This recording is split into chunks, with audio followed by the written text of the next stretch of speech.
Kementerian Pertahanan menjadi sorotan pasca berencana memborong alat utama sistem senjata atau alutsista senilai Rp1.750 triliun yang pengadaannya dilakukan sampai tahun 2024. Selain itu, kementerian yang dipimpin Prabowo Subianto juga menuai kritikan setelah menunjuk PT Teknologi Militer Indonesia atau PT TMI yang belum berpengalaman untuk menangani pengadaan alutsista di tanah air. Apa jawaban Kementerian Pertahanan?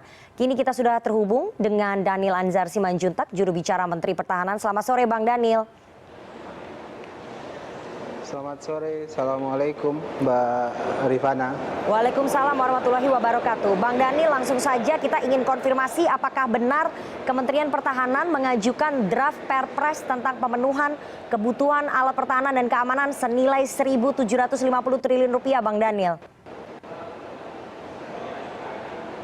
Pertama, Mbak Rifana, saya harus menjelaskan sekarang Pak Presiden, yaitu Pak Jokowi, memberikan direktif kepada Menteri Pertahanan Pak Prabowo untuk mencari formula kira-kira yang tepat untuk mendapatkan kepastian kira-kira 5 tahun ke depan sampai dengan 25 tahun ke depan postur pertahanan kita seperti apa.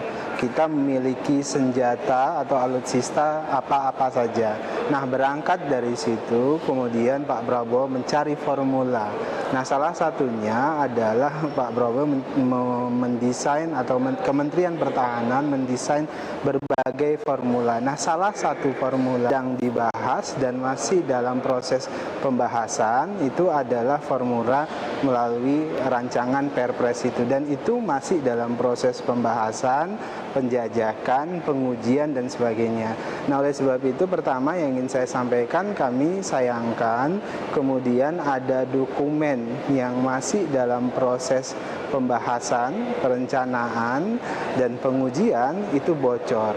Nah, sejak awal Kemhan akan mencoba dan bersikap tegas mencari pihak mana dan siapa yang melakukan pembocoran terhadap dokumen negara yang masih dalam proses. Kalau itu sudah final, kemudian sudah masuk dalam pembahasan di DPR dan para pihak lainnya, tidak ada masalah.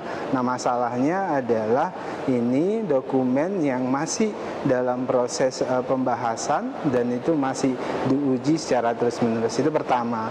Kemudian kedua, karena ada kebocoran yang luar biasa terhadap dokumen dan ada yang menyebarkannya dengan motif politik dan di situ ada muatan political jealousy menurut kami, maka kemudian kami berkepentingan untuk menjelaskan. Pertama yang harus saya jelaskan, Mbak Rifana, kan seperti kita ketahui bahwasannya kondisi Alpahankam atau alutsista kita pada hari ini sudah relatif sangat tua, bahkan 60% Alpahankam kita atau alutsista kita itu dalam kondisi tua dan usang, sehingga harus ada langkah-langkah progresif untuk melakukan modernisasi Alpahankam tersebut seperti direktif dari Presiden. Nah, salah satu formula yang ditawarkan oleh Pak Menteri Pertahanan dan Kementerian Pertahanan itu adalah melakukan reorganisir belanja dan pembiayaan. Nah, apa itu melakukan reorganisir belanja dan pembiayaan? Itu melalui tadi kita sebutkan, kita desain 5 lenstra, yaitu 5 tahun, kemudian belanja 5 lenstra itu kemudian dilakukan pada renstra pertama. Renstra pertama itu pada tahun 2020 sampai dengan 2024.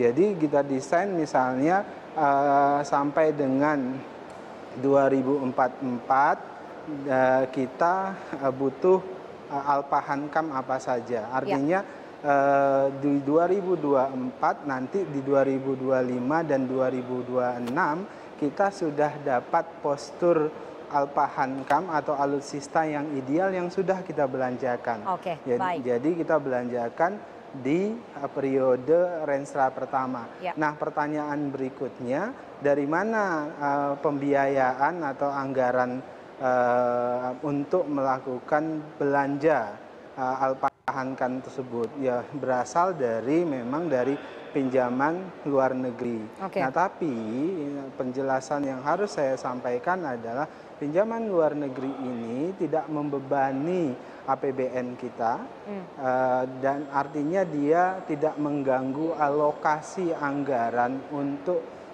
alokasi pembangunan prioritas yang menjadi perhatian negara.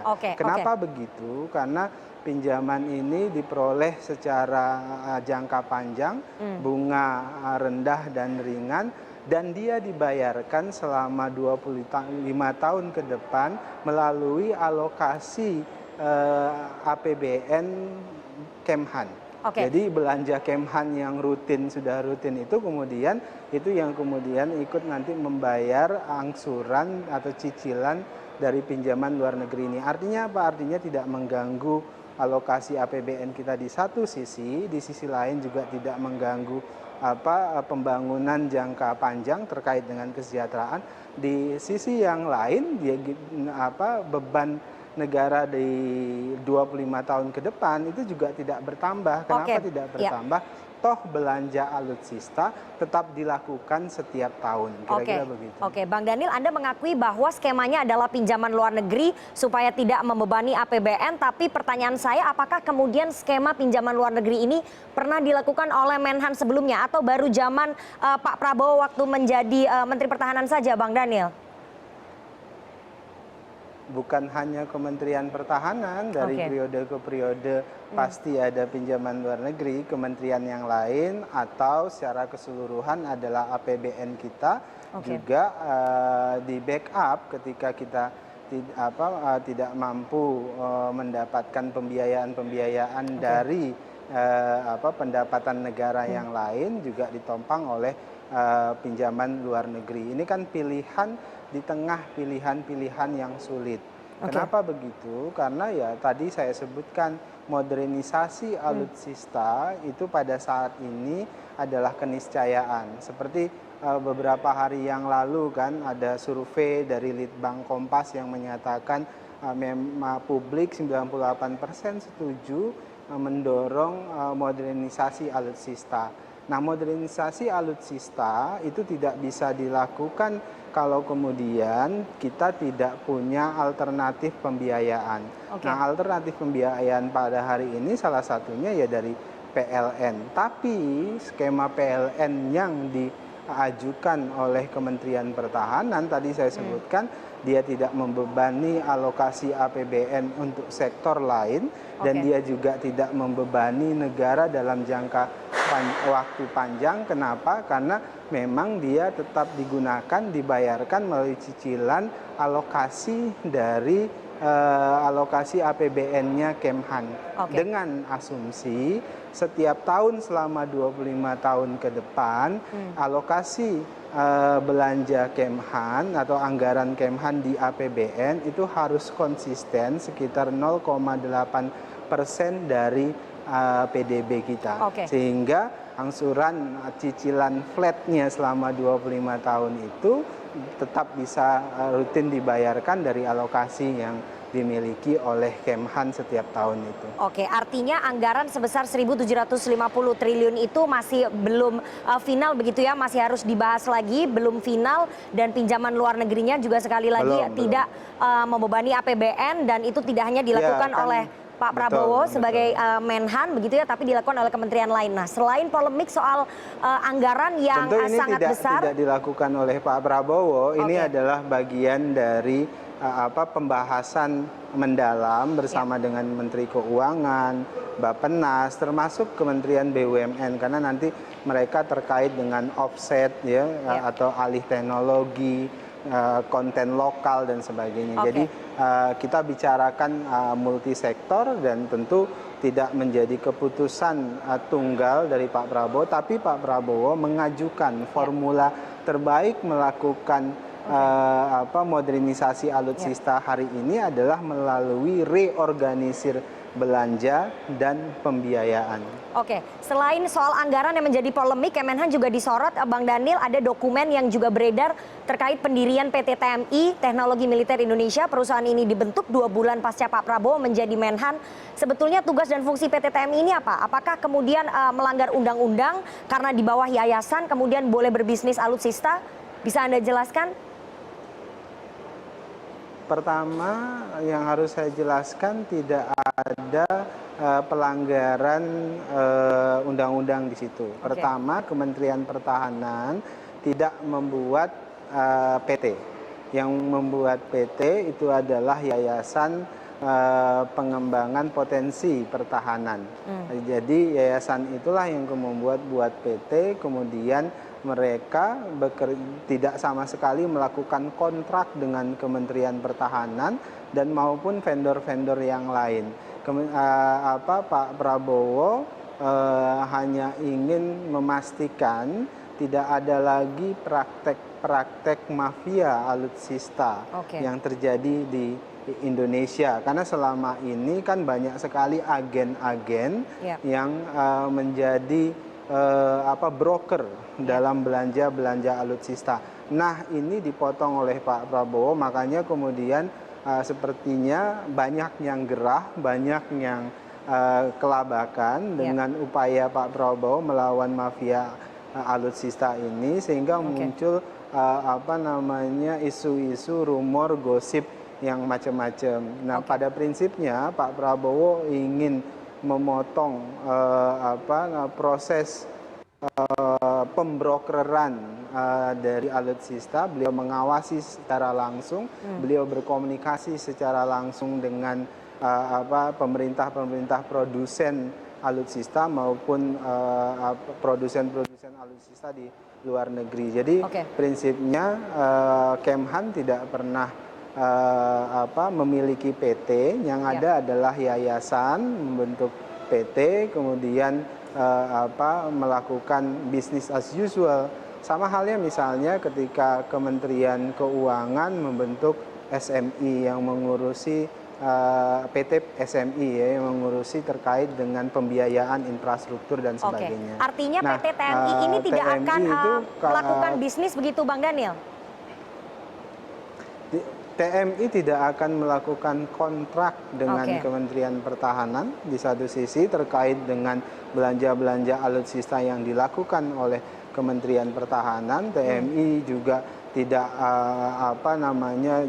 jual beli dan segala macam yang dilakukan TMI, ikut serta dalam proses peningkatan teknologi, kemudian mengumpulkan anak-anak bangsa yang punya kompetensi dan sebagainya. Nah, lengkapnya tentu terkait dengan TMI, pihak TMI sendiri yang bisa menjelaskan itu. Ya, tapi Bang Daniel, dalam surat yang beredar yang kami terima, dalam surat yang beredar di situ Pak Prabowo kepada salah satu agen resmi produk peralatan pertahanan disebut pimpinan PT TMI adalah kolega dekat Pak Prabowo di Partai Gerindra, Glenny Kaurupan, dan juga Har Susanto, mantan dirut PT PAL yang bermasalah. Apakah kemudian itu tidak akan memunculkan pertanyaan-pertanyaan, Bang Daniel, bahwa Pak Prabowo menunjuk orang dekatnya? Tidak, kan mereka memang berada di perusahaan tersebut, ya. Kemudian yayasan yang menunjuk mereka untuk mengurusin perusahaan tersebut. Yang harus dipahami adalah TMI itu tidak terlibat dalam proses-proses kontrak di Kementerian Pertahanan. Dan bagi Pak Prabowo ketika melakukan komunikasi, kemudian memberikan sebutlah supporting kepada TMI, itu bagian dari komunikasi, strategi komunikasi diplomasi beliau, ingin mengecek kepastian dan harga alutsista yang ada di di perusahaan-perusahaan tersebut. Kenapa? Karena selama ini tadi saya sebutkan itu ada banyak broker, banyak agen-agen yang melakukan markup yang luar biasa, dan Pak Prabowo melakukan potongan, memotong jalur-jalur seperti itu sehingga negara tidak dirugikan. Jadi sebenarnya ini adalah strategi komunikasi, strategi diplomasi Prabowo dengan para produsen alutsista. Sayangnya kan ada berusaha yang mempolitisasi, sehingga ya akhirnya yang tadinya strategi kemudian dipolitisasi, kemudian menjadi konsumsi publik, kemudian ya disayangkan strategi komunikasi diplomasi kita itu tentu menjadi rusak dalam hal tertentu. Oke, Bang Daniel, artinya Pak Prabowo menyadari bahwa banyak broker-broker dan juga mafia-mafia alutsista pada saat beliau ini menjabat sebagai Menhan, karena kita tahu Pak Prabowo belum melakukan pembelian alutsista begitu. Iya, tadi kan saya sebutkan PR Pak Prabowo pada saat ini kan banyak sekali, karena terus terang banyak residu-residu masalah pertahanan yang ditinggalkan. Nah, oleh sebab itulah Pak Prabowo berkomitmen ingin melakukan perbaikan yang sangat radikal. Maksud saya sangat mendasar. Artinya perbaikan-perbaikan yang mendasar ini juga harus disertai modernisasi alutsista, belanja alutsista harus disertai dengan upaya memotong para broker ini, memotong para mafia-mafia alutsista ini dengan cara-cara tadi yang strategi komunikasi dengan para produsen yang lebih intens, kira-kira begitu. Ya, Bang Daniel, tapi bagaimana kemudian bentuk pengawasannya untuk menghindari potensi korupsi dan juga monopoli di PT TMI, sehingga kemudian PT TMI tidak dituding sebagai operator pembelian alutsista penunjukan langsung begitu. Bagaimana menghindarinya, Bang Daniel? Mbak Rifana, para produsen alutsista itu terdiri dari negara-negara maju. Pemerintahnya maju, bisnisnya juga maju. Mereka menuntut ada akuntabilitas dan transparansi.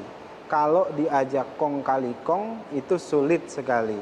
Nah, oleh sebab itulah pilihan-pilihan pembelian alutsista Pak Prabowo kalau terkait dengan alutsista yang memang harus kita impor karena tidak bisa diproduksi dalam negeri, itu adalah negara-negara yang terkenal memang menjadi produsen terbaik alutsista dan juga terkenal dengan akuntabilitas dan transparansinya. Di masa Pak Prabowo ini, Pak Prabowo menghindari, mohon maaf, yang negara atau pihak manapun yang membuka potensi kong kali kong. Nah, beliau ingin ada transparansi dan akuntabilitas. Misalnya kita ingin beli alutsista terbaik dari negara-negara yang juga memiliki pengaruh di dunia. Bisa membantu proses diplomasi kita di dunia. Dan itu sangat penting. Karena toh ketika kita punya uang, belum tentu juga kita bisa mendapatkan alutsista yang terbaik kalau kemudian kita gagal melakukan diplomasi pertahanan dengan negara-negara produsen atau dengan negara-negara di kawasan. Oke, Bang Daniel, apakah kemudian PT TMI ikut menyusun daftar belanja alutsista kita atau mereka hanya melakukan pengawasan? Karena ini masih abu-abu ranahnya, Bang Daniel. Mbak Rifana, TMI tidak ada kaitannya dengan Kementerian Pertahanan, tadi saya sebutkan. Dia terkait dengan yayasan, ya, yayasan dan segala macam. Kalau kemudian ada atensi dan perhatian dari Pak Prabowo agar mereka bisa membantu akuntabilitas, kemudian transparansi, alih teknologi dan macam-macam, itu hal lain, ya, karena dia adalah yayasan dimiliki oleh yayasan yang dibentuk oleh Kementerian Pertahanan. Jadi untuk postur pertahanan, apa yang harus kita beli, itu semuanya sudah dibahas, sudah dipresentasikan ke Presiden, sudah dipresentasikan ke para pihak dan segala macam. Itu artinya dengan belanja misalnya Renstra 5 Lenstra itu kita akan punya apa, kita akan punya kapal selam apa, kemudian pesawat apa, pesawat tempur apa dan sebagainya itu sudah jelas. Sehingga keluarlah alokasi misalnya 124 miliar US dollar tersebut. Nah, itu pun itu adalah ajuan atau formula yang ideal. Nah, tentu kami menyediakan formula yang moderat. Yang moderat itu artinya ya kita postur pertahanannya tidak ideal tapi ya moderat lah. Nah, itu juga disediakan. Nah, nanti keputusan akhirnya seperti apa, artinya apa-apa saja yang harus dan mesti kita beli, itu adalah keputusan akhir nanti setelah pembahasan secara intens dengan Kementerian Keuangan, dengan seluruh Bappenas, dengan BUMN dan termasuk dengan tentu TNI dan Presiden sendiri. Oke, artinya Kementerian Pertahanan siap untuk transparan dan juga akuntabel begitu ya dalam memaparkan apa saja daftar belanja alutsista dan juga pertanggungjawabannya kepada publik soal anggaran begitu ya Bang Daniel? Tentu Mbak terkait dengan apa saja atau postur pertahanannya seperti apa itu menjadi bagian dari rahasia negara. Kenapa kita tidak mungkin mempublikasi misalnya kita mau beli jet tempur ini, kita mau beli ini, itu menjadi konsumsi. Tentu eksekutif, legislatif, nanti lembaga-lembaga formal tentu akan disampaikan, kira-kira begitu. Oke, baik, kita tunggu nanti bagaimana ujungnya. Semoga apa yang disampaikan oleh Bang Daniel tadi menjadi kenyataan bahwa PT TMI kemudian tidak dimanfaatkan oleh pihak-pihak tertentu untuk mengeruk keuntungan dan niat tadi dari Menteri Pertahanan Prabowo Subianto untuk menghilangkan mafia-mafia dan juga broker di alutsista ini bisa tercapai. Tapi kita akan tagih nanti janjinya ke Bang Daniel Anzar Simanjuntak sebagai juru bicara Menteri Pertahanan. Terima kasih sekali waktunya kepada CNN Indonesia Newsroom sore hari ini. Sehat selalu Bang Daniel.